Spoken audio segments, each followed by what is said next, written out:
आता आपलं शेपूचं थालीपीठ छान शेकून झालेलं आहे. काढून घेऊया. चवीला तर अप्रतिम लागतं. नक्की बनवा. सगळ्यांना आवडणार. आवडल्यास लाईक, कमेंट आणि सबस्क्राईब करा फ्रेंड्स. गुड मॉर्निंग फ्रेंड्स, कसे आहात? आज मी बनवत आहे शेपूची थालीपीठ बनवणार आहोत. तर त्यासाठी लागणारं साहित्य इकडे एक मोठा कांदा मी कट करून घेतला आहे. अर्धी जुडी मी शेपूची घेतलेली आहे आणि इकडं पिठं आहेत. 1 वाटी आहे बेसन पीठ, 1 वाटी ज्वारीचं पीठ आहे आणि अर्धी वाटी मका म्हणजे कॉर्नफ्लॉवर आहे. आणखीन आपल्याला हळद, हिंग, ओवा, आलं लसूण पेस्ट आणि तिखट लागणार आहे. आता सगळ्यात पहिल्यांदा आपण कांदा हे बघा हाताने असा फोडून घेऊया आणि तो घालूया.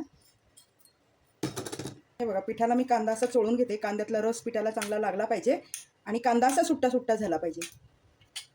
आता घालूया शेपूची भाजी.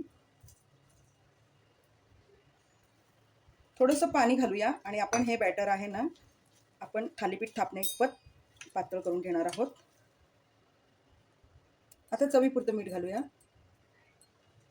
अर्धा चमचा हिंग, अर्धा चमचा हळद, अर्धा चमचा धना जिरा पावडर. आता घालूया 1 चमचा मिरचीचा ठेचा आहे माझ्याकडं, तो घालूया. मिरचीचा ठेचा मी कायम बनवून ठेवलेला असतो, कारण कसं पटकन आपल्याला कुठली भाजी किंवा पराठा वगैरे काही तयार करायचं झालं तर वापरता येतो, म्हणून मी बनवूनच ठेवते. मिरची, मीठ, जिरा, आलं लसूण घालून ते जळून ठेवायचं आणि डब्यामध्ये फ्रीजमध्ये ठेवून द्यायचं. आता आपण हे छान मिक्स करून घेऊया आणि मिक्स झालं की आपण याचे पोळी काढायला सुरुवात करूया. चांगलं मिक्स करायचं, एकजीव झालं पाहिजे, कारण शेपूची भाजी थोडीशी उग्र असते, तर त्याला चव येण्यासाठी आपल्याला पिठामध्ये पूर्णपणे घोळवून घ्यायचं आहे. थोडीशी आलं लसूण पेस्ट घालूया चवीसाठी. 1 छोटा चमचा आहे.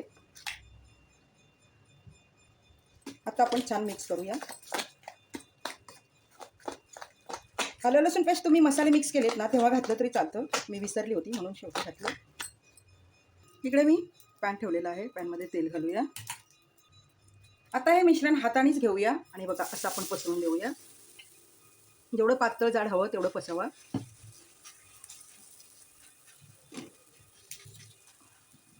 हे बघा बोटाच्या साहाय्याने मी हे सगळं पसरवून घेतलेलं आहे. जास्त पातळ पसरवू नका, नाहीतर बोटाला चटका बसू शकतो. खालची बाजू छान शेकलेली आहे आणि वास तर एवढा छान घेऊया.